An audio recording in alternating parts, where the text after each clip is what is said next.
You asked for it and I deliver. We turn this area into this area. That means we are filling gaps, a lot of gaps.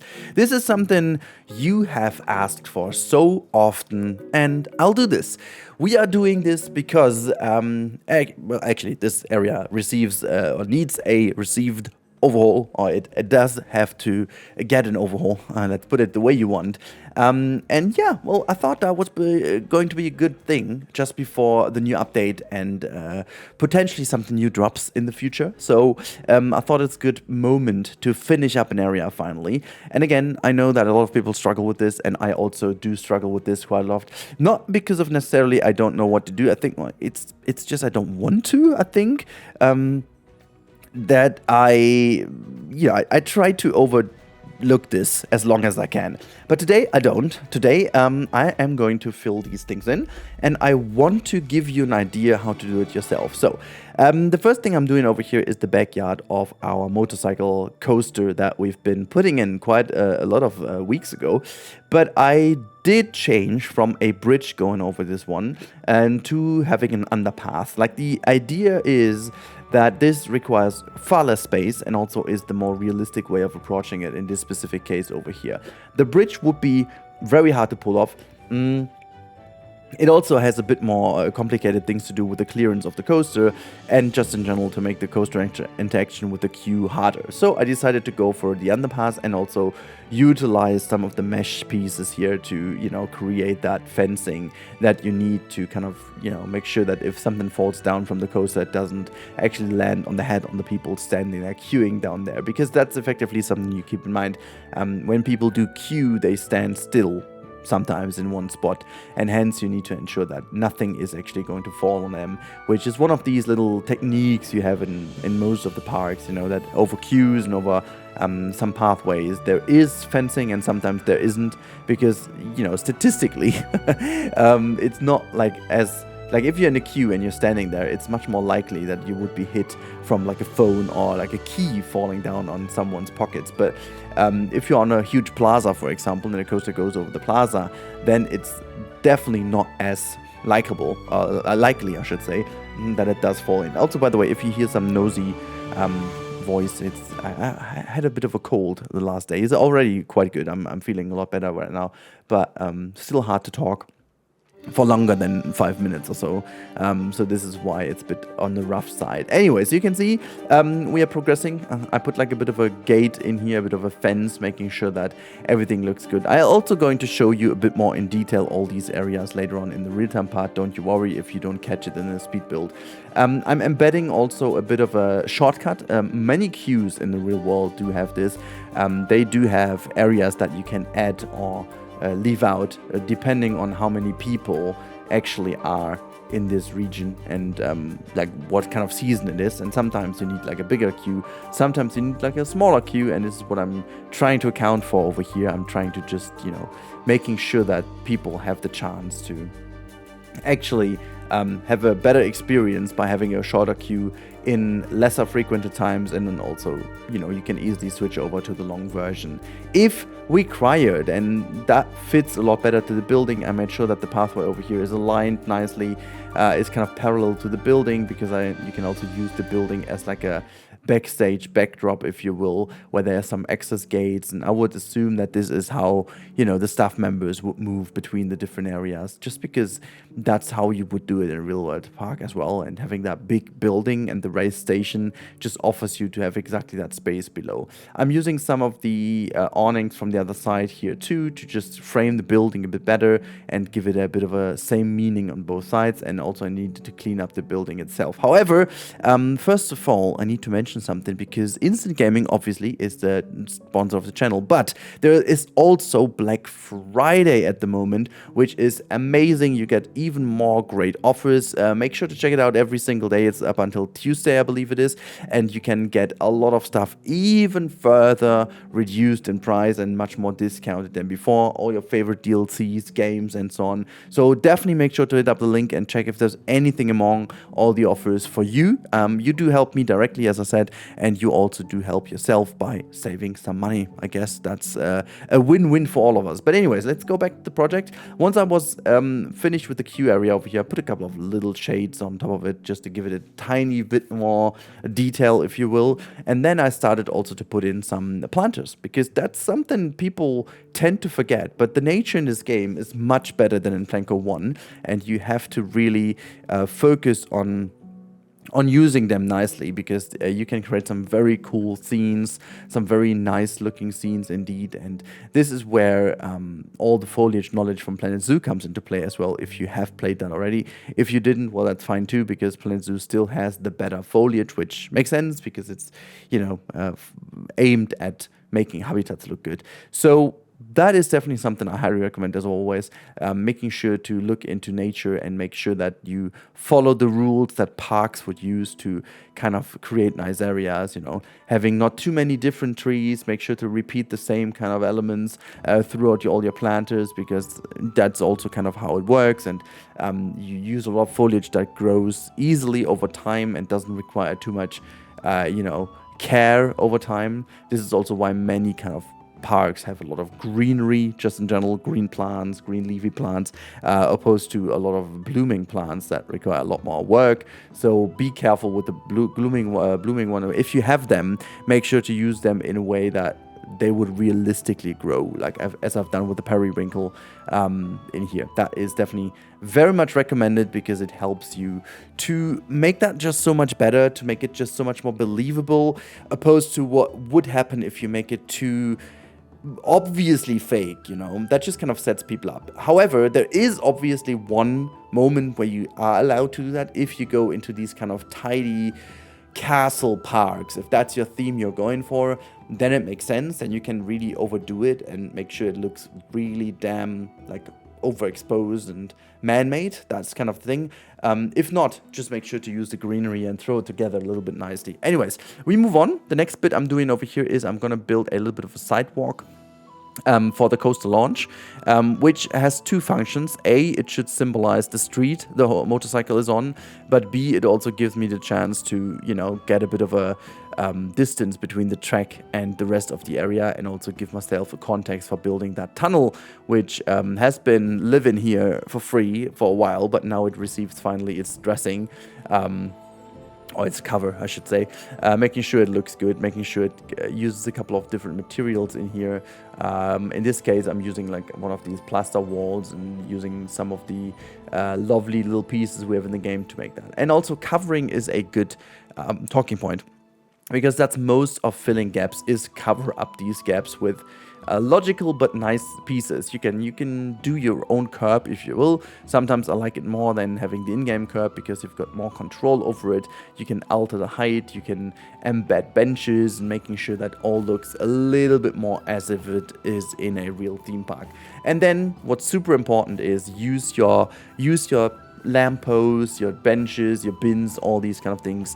Use them wisely. One thing that is very, very often overlooked in filling gaps is custom supporting. Custom supporting is helping you to fill gaps. That is not even a joke. You can really then place your supports in specifically the places you wanted it to, and this way, like if you go in theme parks, you're gonna see supports everywhere, you know, not only from coasters but also from buildings, and are mostly very nicely hidden, but sometimes they're in plain sight, and they still make the charm of a theme park. They just fit right in there because you expect them there. And I think this is also why they do look good in certain areas, and you know, just emphasize on it, just make sure to use them. It's definitely pretty cool. Last but not least, before we do some last little bips and bobs here, I'm building a little bit of a bridge here. So this brake run, the mid-course brake run, has a couple of elements in it, or actually is an element to, you know, balance out the coaster. And in my specific case, I wanted to create like a bit of a bridge, almost like a bridge that used to be in a now dry riverbed, but maybe it's not. But this is actually the thing I'm gonna do to put the queue below. You can see I'm gonna do this in a mixture of a wooden top and a stone pillar kind of thing, which is a very typical kind of bridge from the medieval times here in Germany. So it's not kind of the crazy type of bridge, but I think it fits very well the Black Forest style. The first iteration I did was a bit weird looking with the 3 pillars, so I ended up using 2 instead. My initial idea was to have that queue just kind of, you know, hugging around this little thing, but now I'm gonna guide it through the middle just because the space would allow it. Also, use decals to make things weathered and make them look not perfectly new and accurate. I still do that way too seldom. I do hope we get some very cool ones in the future too. Now, knowing Jurassic World Evolution 3, I am obsessed with the decals in that game. They are so freaking good. But I really would love to see them in Planet Coaster as well, because they are like, the dirt ones are so good, but overall the shading and so on is just so much better than in this game. I would love them to be doing a little bit of an update on that one, because they look so freaking fantastic. As always with these builds, to make them really pop a little bit and play with a bit more depth by adding these custom pillars here. You can move them outwards a little bit more to create this kind of depth. And specifically with the wood pieces in use over here, it just kind of makes the whole scene look so much more 3D and realistic. I am pretty happy with this. I'm pretty happy how that turned out.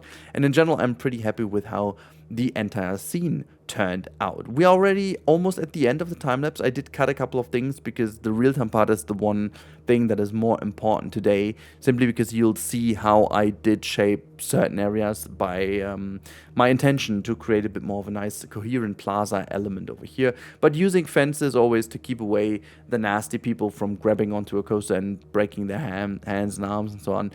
It just kind of helps. The last thing I'm going to do is I'm going to bring some restrooms in here. They will be sitting right behind that coaster launch, and yeah, will be accessible via a little bit of a tunnel leading through that coaster launch. And I think it all looks pretty damn good. But I think at this point, it's time to hand you over into the capable hands of Real-Time Rudi to show you around what I've been doing and what exactly worked and what may need some more work in the future. We are in the real-time part, and as promised, we're going to quickly talk about all the different things I've done.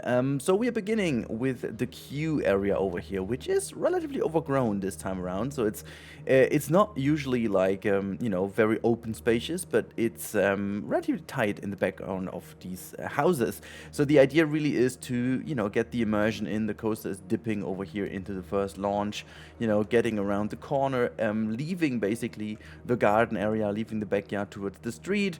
There's also a chance to make like a gate mechanism over here, like a gate opening, which I'm gonna do to just, you know, symbolize a bit nicer that this is going to be the way into the garden. You know, this is the idea, and then you can see it just crushing into the layout relatively quickly. But also we are having this interaction with the queue, like the queue is coming out of here. You know, if you just quickly toggle on the light, it's not fully done. You know, this room over here isn't yet done, but we come in here, and then you got these corners over here going around, and then you exit this one by dipping down below the coaster track, actually, with some security nettings or mesh fences in this kind of case. And then we get up here, and we have the queue section. You've seen that one being done in kind of the same style as the building, but also doing it rather simple, not overdo it. You know, we have a couple of backstage access doors. We do have a bit of a shortcut for lesser frequented times. You know, there is a bit of an opening over here. Actually, technically, we should put, let's see if that works.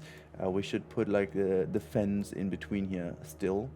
Let's have a look. That works just fine. And then just another one over here. There you have it. That's better. That's better. Much better, actually, so that the kids also just don't run into the gardens over here. So again, you could take that shortcut if needed, and then just go over here into the rest of the queue, which it just needs a bit of a nice theming in here, but for the most part it's fine. And then this is then a little bit of a plaza area, as you can tell, where you can grab a couple of things, a couple of snacks. We've got 2 or 3 benches where there are people. We've got another wonderful backstage access in here as well. And there's another backstage access to the queue area. for the staff to enter, so they don't need to walk all the way around. You know, have multiple multiple access to backstage areas is very much needed. There are restrooms hidden in the back, as you've seen in the speed build, trying to maximize the space we have over here. So the idea is that you would dip down below the coaster track. Should definitely work with the space, you know. Maybe it's not like super easy to go there, but maybe they figure like a little step going down, step going up again. But it's fully imaginary. People can go through it nevertheless, but you know, making sure.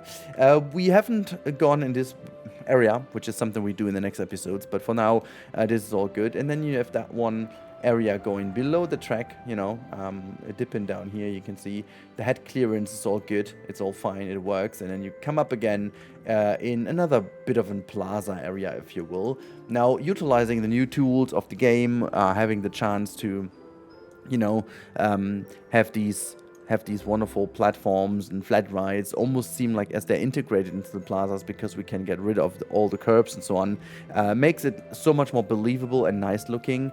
I will dress this up, as I said, with like a monastery, definitely going to happen, but for the moment being, I'm just happy as it is, and I will just have to build a big building in here, which was definitely too much for this episode. But yeah, making sure that also the coaster is well secured, you know, from the people, having a couple of fences here and there, making sure the clearance is still given, and at a certain height, you know, you can get rid of the fencing, because people just can't get anyways. But you can see I did some custom supporting over here to make sure that we don't have any support required on the plaza, to make it more clean looking. The coaster still goes above that one nicely.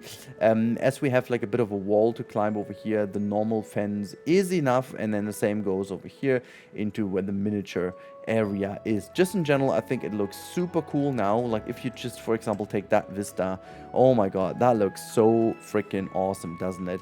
It just like it gives the whole area so much more character, so much more coherency, and it all feels like well integrated, and it all makes just so much more sense and kind of looks very nice indeed. And you know, we've got all these kind of lovely little trees in here.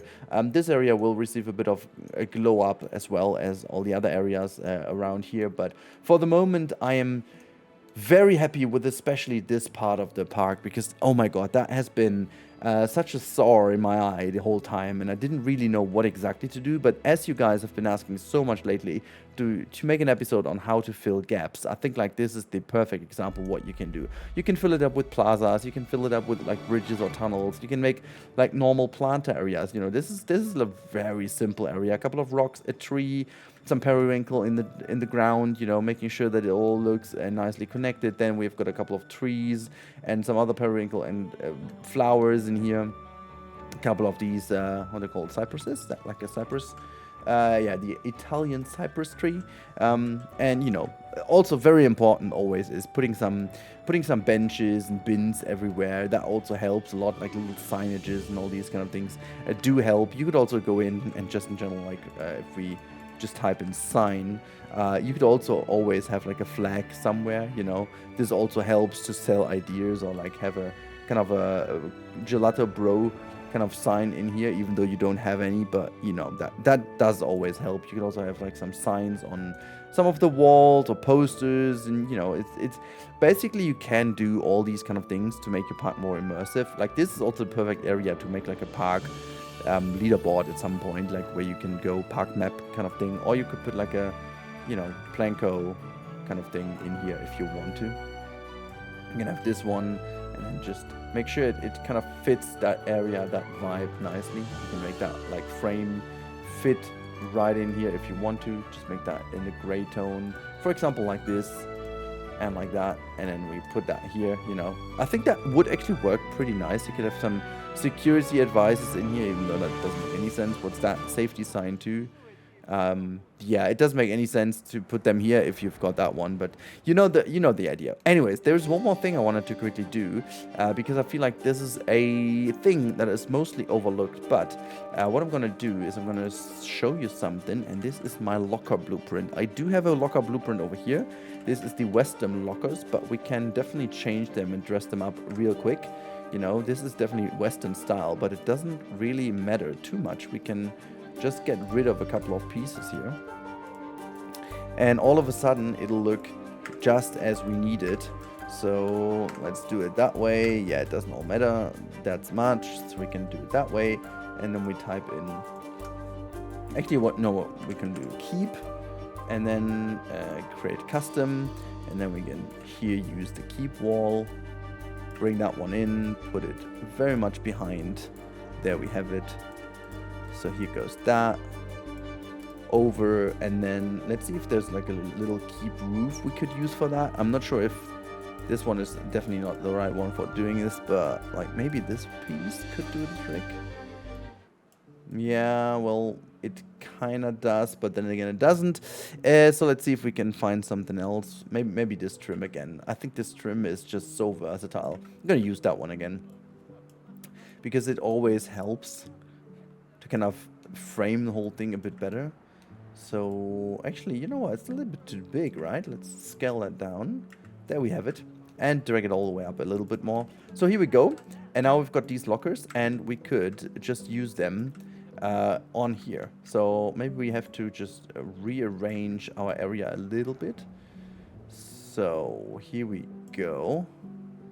And then we bring that one down in here, just making sure it is all well aligned like this. You could even stick them all the way in if you want to. I think this is fine. And this is all good, you know, and bring this over. And then what we're going to do is we're going to pull the whole stuff over here as well. Just, oops, I didn't mean to make that quicker. And select them both and move them both over. Actually, they are not really nicely aligned with the wall, are they? So let's put it this way, and boom, there we have it.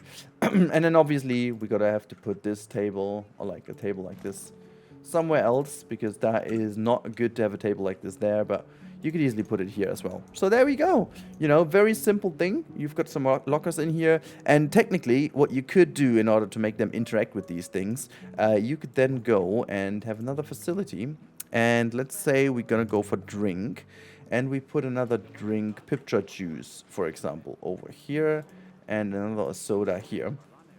And then just gonna drag this one all the way into the wall so you can't see that one. And same goes with this one. And then it should definitely look like as if people are interacting with the lockers. Let's have a look if that works.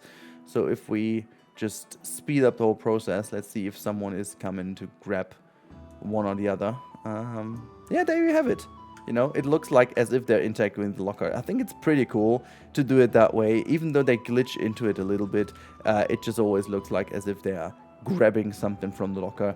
I feel like this is a very cool idea to just have that little bit of interaction as if they would do something with the locker. So yeah, that's all I can say about this area so much. I think, you know, hopefully you've gotten some inspiration to that. Also, as you can see over here with the pathing, you can also do a bit of change if you want to. So we could also, now as we have the round option, let's have a look, the round sticker, there you have it, the small one. You could then, for example, double click here to have the same style and then put a circle on the ground just to make a bit more of an interesting plaza look to it if you want to. You could put like a planter on it if you will, and same goes over here, you know, just to make it all so much more easier to, you know, create some character for your areas if you want to.